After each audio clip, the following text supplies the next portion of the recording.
Hey guys, it's Austin Rage here.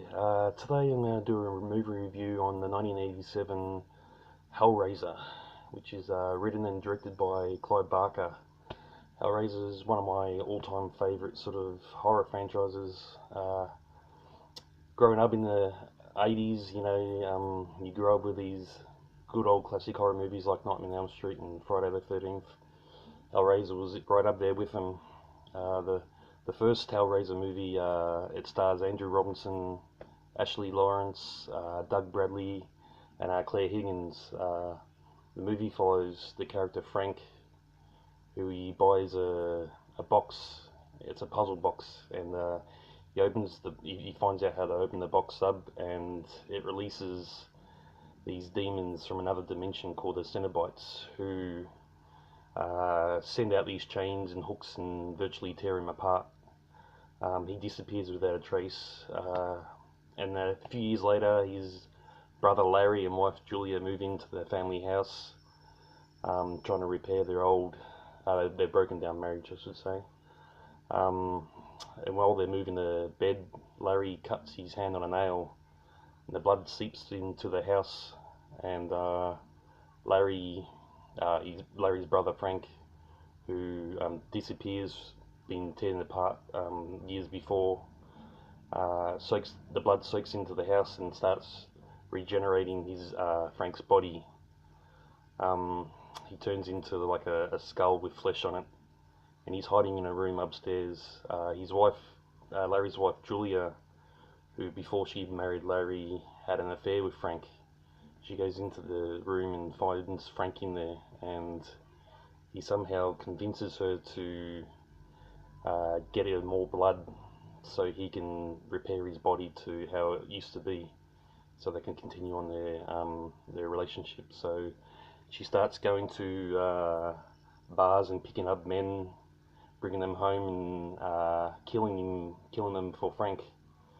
And Frank uses their blood in the bodies and sucks them dry, and bit by bit his body rejuvenates to its former self.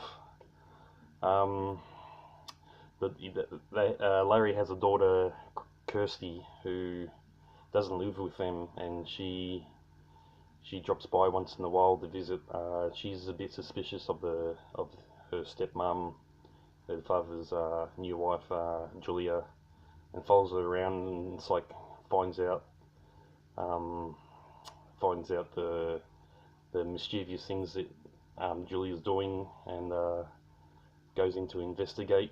And she somehow gets the puzzle box, and she opens it up, leading to the Cenobites coming.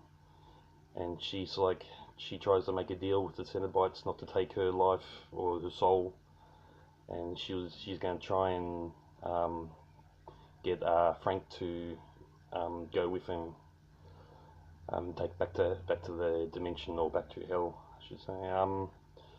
And the movie goes on from there through to the climatic scenes at the end. Movies for a 1980s movie, it's a classic.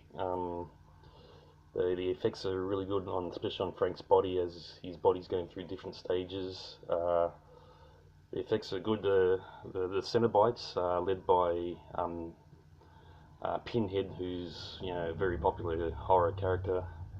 Um, he's that was his first movie, first of 10 now, and he's an iconic horror character. This is his first movie, so it's good to see where it all starts again.